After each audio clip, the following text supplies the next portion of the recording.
Les anciens Aztèques connaissaient un pouvoir sacré, la magie christique capable de transformer l'âme. Imaginez un peu, une doctrine qui viendrait mélanger les secrets des mages aztèques avec le mysticisme chrétien. Eh bien, c'est exactement ce qu'on va explorer aujourd'hui. On va plonger dans une voie spirituelle vraiment unique qui promet de nous révéler une magie ancienne, une magie qui se cache au cœur de symboles qu'on pense en fait déjà connaître. Dès le départ, le ton est donné et il est assez solennel. Le texte annonce la couleur. Ce n'est pas une simple lecture, c'est une véritable promesse d'initiation. On nous invite à découvrir les secrets des mages aztèques et pour ça, il faut se préparer à entrer dans ce qui est appelé la haute magie. Ok, alors pour vraiment comprendre ce système de pensée, il faut d'abord saisir le problème central qu'il essaye de résoudre. Et ce problème, c'est une sorte de chute spirituelle, une perte de pouvoir originel. Et tout, absolument tout, commence par une réinterprétation, disons assez radicale, du livre de la Genèse. Et voilà, on y est, c'est le point de départ de toute la doctrine. L'Éden, le fameux paradis perdu, eh bien ce n'est pas un lieu géographique, pas du tout. C'est en fait une métaphore directe pour le sexe lui-même, pour l'énergie sexuelle dans son état le plus pur. Rien que cette définition, ça change complètement la perspective sur toute l'histoire d'Adam et Ève. Et logiquement, cette vision va encore plus loin, en internalisant les deux arbres mythiques, l'arbre de vie, c'est notre colonne vertébrale, notre axe central, et l'arbre de la connaissance, celui du bien et du mal, eh bien, il représente la force sexuelle elle-même. Donc, en gros, les clés du paradis et de la chute, elles ne sont pas à l'extérieur, elles sont à l'intérieur de notre propre corps. Du coup, la chute de l'humanité, dans cette doctrine, ça n'a rien à voir avec le fait de croquer dans une pomme. Non, c'est lié à l'acte de forniquer, mais attention, c'est défini très spécifiquement ici, il s'agit de la perte, de l'expulsion de l'énergie sexuelle. C'est cet acte précis qui aurait fait perdre à l'humanité tous ses pouvoirs divins, son contrôle sur les éléments, et qui l'aurait donc chassé de cet état paradisiaque qui était l'Éden. Ok, donc si la chute est une perte d'énergie interne, la logique veut que la rédemption, le chemin du retour, soit aussi un processus interne. C'est une question de récupération. Et c'est là qu'intervient une figure centrale du panthéon aztèque. Mais attention, pas comme un dieu extérieur, mais comme une force qui se trouve à l'intérieur de chacun. Et cette figure, c'est Quetzalcoatl. Il est présenté de plein de manières différentes. C'est un maître civilisateur, un enseignant divin, mais c'est surtout le Christ cosmique Nawa. C'est le principe divin des peuples de l'ancienne Mésoamérique. En fait, il symbolise ce feu sacré, cette petite étincelle divine qui dort en chacun de nous. C'est lui, la clé pour regagner ce qui a été perdu. Ce qu'il faut bien comprendre, c'est que cette force divine, symbolisée par le serpent à plumes, elle n'a pas disparu. Pas du tout.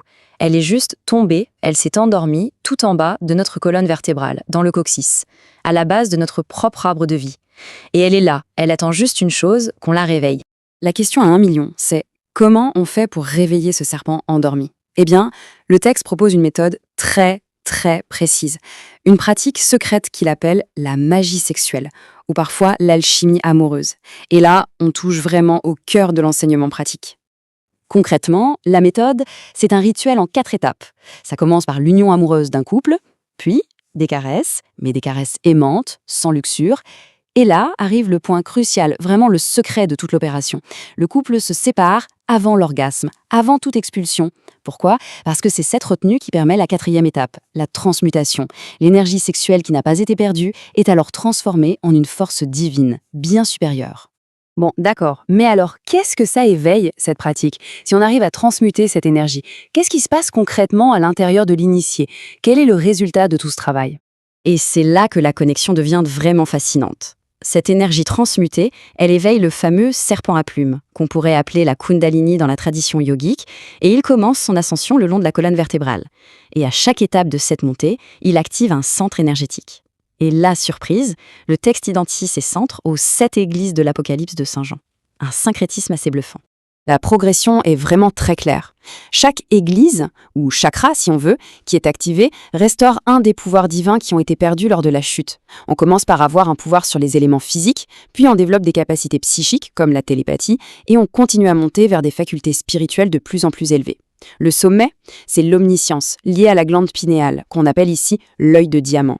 Mais attention, l'éveil de tous ces pouvoirs, Aussi impressionnant que ça puisse paraître, c'est même pas le but final. Non, c'est juste un moyen. Le but ultime de ce chemin spirituel, c'est la transformation complète de soi et l'union avec son propre Dieu intérieur.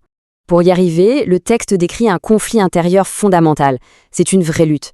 D'un côté, il y a le moi, l'ego, notre personnalité qui est née de la chute et qui est même identifiée à Satan. Et de l'autre côté, il y a l'intime, le Dieu intérieur, Quetzalcoatl, notre véritable soi. Et là, le travail de l'initié, ce n'est pas du tout d'améliorer son ego, c'est de l'annihiler, complètement, pour laisser toute la place à l'intime. L'image utilisée pour décrire ça est très puissante. On parle d'une décapitation symbolique. La tête, qui est vue comme le siège de l'ego, doit mourir. Et elle est remplacée par les 7 serpents de la sagesse divine, qui représentent les 7 centres d'énergie maintenant pleinement éveillés. C'est la mort de la personne ordinaire pour que l'être divin puisse naître. Et cette phrase, elle résume parfaitement toute la philosophie de ce chemin. Le sacrifice n'est pas quelque chose d'extérieur, il est totalement intérieur. L'idée, c'est de perdre l'illusion de son identité personnelle pour pouvoir gagner l'union avec le divin, pour finalement regagner cet héritage qui a été perdu. Bon, on a vu la chute, le chemin du retour et le but final. Ce système, qui est quand même super riche et complexe, nous laisse avec une question assez fondamentale. Une question sur la nature même de la spiritualité et de notre identité.